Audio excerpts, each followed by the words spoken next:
Morning students, today we will discuss our new chapter, our fifth chapter political पंचायती राज। आज हम अपना नया chapter पंचायती राज पढ़ रहे हैं। इसके अंदर हम देखिए बेटा क्या क्या पढ़ेंगे कि जो पंचायत है वो क्या होती हैं, पंचायत इम्पोर्टेंट क्यों होती हैं, पंचायती राज से रिलेटेड जो पंचायत में इलेक्शंस होते हैं इसका स्ट्रक्चर कैसा होता है, और स्टेट गवर्नमेंट और पंचायत के बीच में क्या रिलेशन है, हम ये सारी चीज़ें इसमें डिस्कस करेंगे। तो देखिए ध्यान से देखिए इसको। All people whether in village town और सिटी, प्रत्येक मानव चाहे वो गांव में रहता है चाहे शहर में चाहे कस्बे में, उसे उसकी कुछ बेसिक रिक्वायरमेंट्स होती हैं। जैसे हमें पीने के लिए पानी चाहिए, अच्छे रोड चाहिए, अच्छी हेल्थ सर्विसेज चाहिए, एजुकेशन, इलेक्ट्रिसिटी, सैनिटेशन, इन सारी चीज़ों की हमें आवश्यकता पड़ती है। To take care of these services local bodies are elected by the people, इन सभी चीज़ों की, इन सभी सर्विसेजों की टेक केयर करने के लिए, देखभाल करने के लिए कुछ लोगों को इलेक्ट किया जाता है, और this system is called local self government. इसे लोकल सेल्फ गवर्नमेंट कहा जाता है। भारत के अंदर जो लोकल सेल्फ गवर्नमेंट है एट विलेज लेवल, और विलेज लेवल के ऊपर जो लोकल सेल्फ गवर्नमेंट है उसे पंचायत का नाम दिया जाता है। जिस प्रकार से बेटा कुछ हमारी समस्या होती है तो हम क्या है, उसके लिए हम कोर्ट में जाते हैं, हम मतलब कानून का दरवाज़ा खटखटाते हैं। उसी प्रकार से गांव के अंदर उनकी गांव की जो सरकार होती है उसे पंचायत कहा जाता है। उनका एक ग्रुप होता है। The word panchayat means a group of 5 people. Panch, इसका देखो नाम से ही पता लग रहा है, पंच का मतलब होता है 5। तो इसके अंदर 5 लोगों का एक ग्रुप होता है गांव के अंदर, that form the local government, जो मिलकर क्या है लोकल सरकार बनाती हैं। पंचायती राज और rule of panchayat is not a modern concept, ये कोई नया कंसेप्ट नहीं है। In fact it is an ancient concept, बल्कि बहुत पुराना कंसेप्ट है, बहुत पुराने समय से चला आ रहा है। Where the elders of a village look after the need and problems of the village related to, जहाँ पर क्या है गांव के जो बड़े बुजुर्ग होते थे, उन जो बड़े बड़े लोग एजड पर्सन होते थे, उन्हें क्या गांव का 5 आदमियों को मिलाकर गांव की पंचायत बना दी जाती थी, और उन्हें उनके जो फैसले होते थे वो पूरा गांव उसे फॉलो करता था।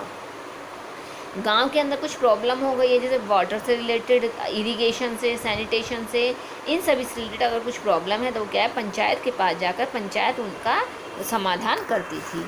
वाई आर पंचायत इम्पोर्टेंट, अब पंचायत इम्पोर्टेंट क्यों है? India lives in its villages, जो भारत है, भारत के अंदर बहुत सारे लोग गाँव में रहते हैं। इसका अर्थ क्या है कि majority of Indian population still lives in villages and practises agriculture, और बहुत सारे लोग गांव में हैं तो इसका मतलब क्या है वो एग्रीकल्चर को उससे बिलोंग करते हैं, कृषि करते हैं।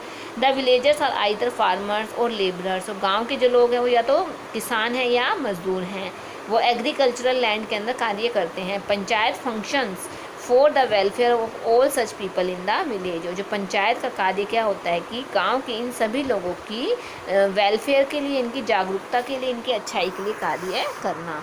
पंचायती राज एंड 73rd अमेंडमेंट एक्ट, अब देखिए इन दोनों का क्या रिलेशन है। महात्मा गांधीज विजन ऑफ ग्राम सभा Swaraj become a reality when the panchayati Raj institution was granted through legal status through the 73rd amendment in 1992 के अंदर, इसके अंदर कुछ परिवर्तन किया गया था। The aim was to involve the local people in rural development projects through active participation that involve decision making at the smallest level. इसके अंदर क्या बताया गया था कि जो लोकल पीपल हैं इन रूरल डेवलपमेंट, अगर वो रूरल एरियाज़ के अंदर, गांव के अंदर अगर विकास करना चाहते हैं तो उसके लिए क्या उन्हें एक्टिव पार्टिसिपेशन करना होगा, जिसके द्वारा क्या है हम समाज, उस गांव को समाज के साथ मिला सकें। इलेक्शंस इन पंचायत, अब देखिए पंचायत के अंदर भी इलेक्शन होते हैं, वो किस प्रकार से होते हैं। State election commission is a body that conduct election in the state, state election जो कमीशन है वो क्या है स्टेट के इलेक्शन को कंडक्ट करवाती है। This body is also responsible for holding election for every 5 year for panchayat, और यही जो स्टेट इलेक्शन कमीशन है ये क्या है पंचायत के अंदर भी हर 5 साल बाद इलेक्शन करवाती है। To ensure proper representation of all the section of society in panchayat, seats have been reserve for schedule caste, इसके अंदर शेड्यूल कास्ट और शेड्यूल ट्राइब्स के लिए कुछ सीट्स रिजर्व की जाती हैं in proportion to the population in the area, जितनी उस एरिया की, जितनी उस गांव की पॉपुलेशन होती है उसके according. 1/3 seat are reserve for women, और उनके अंदर से जो 1/3 भाग होता है वो लेडीज़ के लिए, वीमेंस के लिए भी रिजर्व किया जाता है। रिजर्व होता है बेटा, पहले उन्हें वरीयता दी जाती है, उसके बाद अगर सीट्स खाली रह जाती है तो दूसरे लोगों को मौका दिया जाता है। Panchayati Raj gives a chance to the people to participate in the working of the government. जो पंचायती राज है वो सभी लोगों को क्या है, एक चांस देती है कि वो उसके अंदर बढ़ चढ़ कर कार्य के अंदर हिस्सा लें।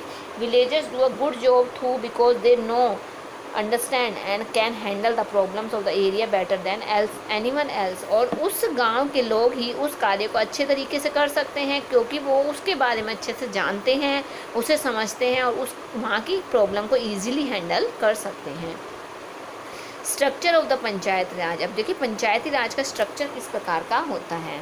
पंचायती राज वर्क्स एट 3 लेवल। जो पंचायती राज 3 लेवल पर कार्य करती है, ग्राम पंचायत, विलेज लेवल और ब्लॉक समिति, जिसे पंचायत समिति भी कहा जाता है, और डिस्ट्रिक्ट लेवल पर उसे जिला परिषद कहा जाता है। अब देखिए इसके बारे में हम अलग अलग डिस्कस करेंगे। Panchayat at village level. अब देखिए विलेज लेवल की जो पंचायत होती है, village panchayat comprises of gram Sabha, ग्राम पंचायत और न्याय पंचायत। इसे 3 भागों में बांटा गया है गांव की पंचायत को। तो फर्स्ट आता है ग्राम Sabha. Gram Sabha is divided into wards. Gram Sabha को छोटे छोटे वार्ड में बांटा गया है। Smaller areas for administrative purpose. Each ward chooses a representative who is known as ward member और पंच। और हर वार्ड में एक मेंबर को चूज किया जाता है जिसे वार्ड मेंबर या पंच कहा जाता है। ग्राम Sabha is a body of people living in the area covered by the panchayat. और जो ग्राम सभा है वो उस एरिया के अंदर जिस कवर्ड बाय द पंचायत वो उस पूरे एरिया को कवर करती है। All people of 18 years of age और अबोव। प्रत्येक इंसान जो 18 साल या इससे ऊपर की एज का है और जिसका नाम वोटिंग लिस्ट के अंदर है वो ग्राम सभा के लिए एलिजिबल होता है। इट में इंक्लूड 1 और मोर विलेजेस। इसके अंदर एक या एक से अधिक गांव भी शामिल हो सकते हैं। Ward members are responsible for the implementation of the चेंजमेंट करना of socio economic developmental programmes. और जो वार्ड मेंबर्स होते हैं वो उसके अंदर अगर कुछ चेंजमेंट करना चाहें तो वो उसके लिए रिस्पॉन्सिबल होते हैं। ग्राम सभा conducts regular meeting of these members. और जो ग्राम सभा होती है उसके अंदर रेगुलर मीटिंग्स करवाई जाती हैं। At least 1/10 member should be present in the meetings. और कम से कम 1/10 भाग उसके मेंबर्स का उस मीटिंग में शामिल होना चाहिए। And 1/3 of gathering should be women members. और उसके अंदर 1/3 जो गैदरिंग है वो व्यूमेंस की, लेडीज़ की होनी चाहिए। Gram Sabha also has the power to remove a ward member who does not do his her job properly. और ग्राम सभा के पास ये पावर होती है कि अगर वार्ड का कोई भी मेंबर सही कार्य नहीं कर रहा है तो वो उसे रिमूव भी कर सकता है, हटा सकता है। आगे आता है बेटा ग्राम पंचायत। ग्राम पंचायत देखिए, ग्राम panchayat comprises of ward member और पंच, सरपंच, उप प्रधान और सेक्रेटरी। इसका ना ये सभी मिलकर कार्य करते हैं। ग्राम सभा इलेक्ट द सरपंच और प्रधान। ग्राम सभा सरपंच या प्रधान को नियुक्त करता है। Sarpanch is the one who coordinate the activity of panchayat. Sarpanch कौन होता है? जिसका कार्य होता है पंचायत की सारी कार्यों के ऊपर नज़र रखना। He she is also responsible for holding meetings of panchayat at regular intervals. और इसके अलावा उसका क्या कार्य होता है कि जो भी पंचायत की जो भी ड्यूटीज़ करवाई जा रही हैं उसके लिए वो रिस्पॉन्सिबल होता है। Up pradhan is one who takes charge and preside over meeting in the absence of the sarpanch. उप प्रधान होता है जो इस हु टेक्स चार्ज, अगर सरपंच किसी भी कारण से, किसी भी रीज़न से एब्सेंस है, बीमार है, तो उस कंडीशन के अंदर जो उप प्रधान होता है वो इसका कार्य करता है। Secretary is not an elected member. जो सेक्रेटरी होता है उसे चुना नहीं जाता है, वो इलेक्टेड मेंबर नहीं होता है। He she is appointed by the government. उसे सरकार के द्वारा अपॉइंट किया जाता है। He she is the secretary of both Gram Sabha and ग्राम पंचायत। वो ग्राम सभा और ग्राम पंचायत दोनों का ही सेक्रेटरी का कार्य करता है। He she calls the meetings and maintains a record of proceedings. उसका कार्य क्या होता है कि वो जो भी मीटिंग्स हो रही हैं उसके रिकॉर्ड को मेंटेन करना, ये इसका कार्य होता है। Gram Panchayat is elected for 5 years. जो ग्राम पंचायत होती है वो 5 साल के लिए उसका कार्य होता है, उसे चुना जाता है। Main aim of Gram Panchayat is to carry out various community development programmes. और जो ग्राम पंचायत का मुख्य कार्य होता है, क्या कार्य होता है कि डेवलपमेंटल प्रोग्राम्स को देखना। Started by the government and fulfil the basic needs of the villagers. और गांव के अंदर अगर कोई रिक्वायरमेंट है तो उसको फुलफिल करना। Functions of Gram Panchayat. अब देखिए ग्राम पंचायत के क्या कार्य होते हैं। Construction and maintenance of roads को कंस्ट्रक्ट करना, उन्हें मेंटेन करवाना, ड्रेनेज और पार्क सिस्टम को प्रॉपर करना, street lighting, sanitize system, education, health care, carrying out government schemes for primary education को डेवलप करना, ऑर्गेनाइजिंग हेल्थ कैंप्स लगवाना, स्पोर्ट्स कल्चरल प्रोग्राम्स को फॉलो करना। Gram Panchayat get funds to carry out. देखो उन्हें फंड यानी कि उन्हें पैसा कहाँ कहाँ से मिलता है। Taxes on establishment houses, shops, fairs जो गांव के अंदर लगाए गए हैं। Fees on sale and purchase of property cattle, पशुओं को खरीदना बेचना, प्रॉपर्टी खरीदना बेचना, उसके ऊपर जो कर लगता है। Grants from the state government receive through जनपद एंड जिला परिषद, और जनपद और जिला परिषद से जो पैसा आता है वो भी इन्हीं के लिए, इन्हीं के कार्यों में पूरा होता है। आगे आता है बेटा न्याय पंचायत। न्याय पंचायत देखिए, न्याय मीन्स जस्टिस।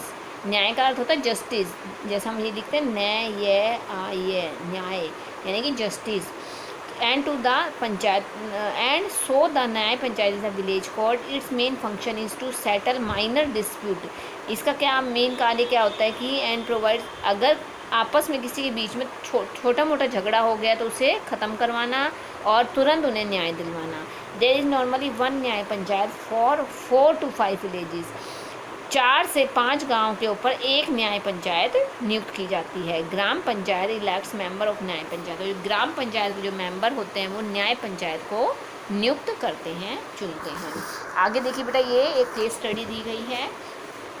इससे आगे देखिए, इसको नेक्स्ट आता है बेटा ब्लॉक लेवल। अब ब्लॉक लेवल पे देखिए, states with a population of more than 20 lakh have block समितीज़।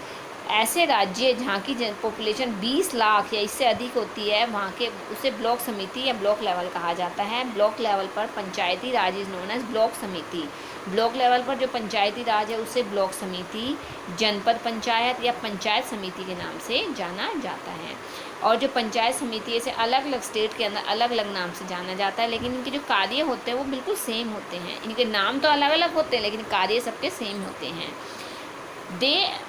They act as a link between the Gram Panchayat and Zila Parishad. ये ग्राम पंचायत और जिला परिषद के बीच में कड़ी का कार्य करता है। In Uttar Pradesh it is called Kshetra Samiti, while in Bengal it is known as Anchalik Parishad. Anchalik परिषद के नाम से जाना जाता है। अलग अलग स्टेट में अलग अलग नाम है लेकिन इनका काम सबका एक ही होता है। People of block elect members और ब्लॉक समिति for a term of 5 year. इनका भी समय कितना होता है, 5 साल होता है। मेंबर इलेक्ट अ प्रमुख और चेयरपर्सन एंड एन उप प्रमुख और वाइस पर्सन। इसके अंदर प्रमुख और उप प्रमुख 2 लोग चुने जाते हैं। प्रमुख is responsible for daily affairs, यानी कि अगर डेली कोई कार्य हो रहा है डेली के लिए प्रमुख रिस्पॉन्सिबल होता है। Besides elected members it include the sarpanch of all gram panchayat, members of state legislature and member of parliament. इन सभी का कार्य इसके अंडर आता है। Block development officer BDO is important government representative. बहुत ही इंपॉर्टेंट होता है ये। He she shoulders the work to implement all policies related to development of the block. Block के अंदर अगर कोई भी कार्य है तो वो सारा BDO के हाथ में होता है। It is through the joint efforts of the block pramukh and BDO that welfare and developmental plans are implemented. और अगर किसी भी प्लान के अंदर कुछ चेंजमेंट करना है तो वो ब्लॉक प्रमुख और BDO दोनों मिलकर इसके ऊपर कार्य करते हैं। आगे देखिए बेटा, ब्लॉक समिति के फंक्शन। गिविंग एडवाइस टू ग्राम पंचायत को एडवाइस देना कि हर फील्ड के अंदर। सेटिंग अप रूरल इंडस्ट्रीज़, गांव के अंदर क्या है इंडस्ट्रीज़ एस्टेब्लिश करवाना। लुकिंग इनटू प्राइमरी एजुकेशन के ऊपर ध्यान देना। Developing and maintaining sewerage system, और जो सीवरेज सिस्टम उसको सही करवाना। आगे ब्लॉक समिति को फंड कहाँ से मिलता है। Taxes from house water electricity, revenue from leasing out of samiti land और funding and aid given by the state government. से जो इन्हें पैसा मिलता है वो इनके फंड में ही आता है। आगे आता है बेटा डिस्ट्रिक्ट लेवल। अब डिस्ट्रिक्ट लेवल पर देखिए, जिला परिषद is the apex body of Panchayati Raj. District level के ऊपर जो पंचायती राज की सबसे इम्पोर्टेंट बॉडी होती है वो होती है Zila Parishad. It looks after the developmental need of whole district, ये पूरे डिस्ट्रिक्ट का कार्य देखती है। जिला परिषद का कार्य चेयरमैन ऑफ ब्लॉक समिति in the district, member of Lok Sabha and Rajya Sabha, member of Vidhan Sabha, women representative from schedule caste and schedule tribe, ये सभी मिलकर जिला परिषद के अंदर कार्य करते हैं। अब इसके फंक्शन देखिए जिला परिषद के, supervising coordinating activities of block समिति और ग्राम पंचायत के कार्यों को देखना, इम्प्लीमेंटिंग यानी कि सुधार करना, प्रोजेक्ट इनिशिएटेड 5 ईयर प्लान, जो पंचवर्षीय योजनाएं होती हैं उनमें कुछ सुधार करना है तो वो कार्य भी इनके हाथ में होता है। Advising the state government on matters related to development of district, अगर किसी ज़िले से संबंधित कोई कार्य है तो वो उसके ऊपर कुछ एडवाइस देनी है तो वो भी जिले परिषद के हाथ में ही होती है। आगे बेटा, monitoring and updating the state government, यानी स्टेट गवर्नमेंट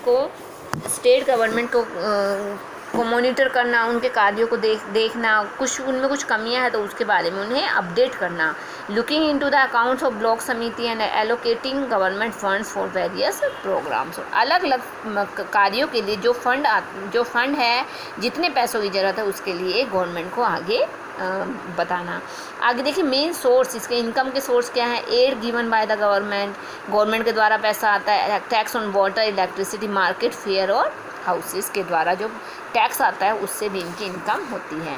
आगे state government and the panchayati raj, constitution of India gives the responsibility of implementing panchayati raj system to the state government. इनके अंदर कुछ सुधार करना है तो पंचायती राज सिस्टम और स्टेट गवर्नमेंट मिलकर कार्य करते हैं। अब इनके दोनों के रोल देखिए।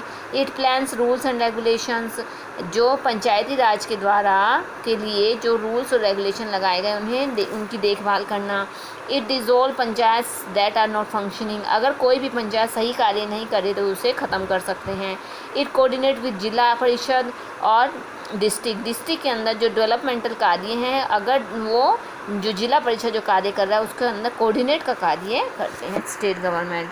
It recruits technical skilled and executive staff at district and block level, technical और स्किल स्टाफ को डिस्ट्रिक्ट और ब्लॉक लेवल पर अपॉइंट करना। It provides grant in aid to carry out various welfare programmes and keep a check on the accounts of the panchayat, और पंचायत से related जो accounts हैं उसको उस पर साइन करना, चेक पर साइन करना। Post independence so the rebirth of the institution of local self government, the aim was for strength democracy, make the people more self reliant and to bring about participation of villagers. और इसका main कार्य क्या था कि इसका main उद्देश्य था कि डेमोक्रेसी की पावर को स्ट्रॉन्ग बनाना और लोगों को सेल्फ रिलिएंट, ज़्यादा मतलब उन्हें confident banana and bring about participation of villagers, और गांव के जो लोग हैं उन्हें ज़्यादा से ज़्यादा उनके पार्टिसिपेशन को बढ़ाना ताकि गांव के लोग भी आगे बढ़कर अपने देश की उन्नति में, अपने देश की प्रोग्रेस के अंदर सुधार कर सकें, उसमें हेल्प कर सकें। तो बेटा ये आपका चैप्टर था। अगर आपको किसी भी पॉइंट में कोई डाउट है तो आप मुझसे डिस्कस करोगे। Okay, thank you.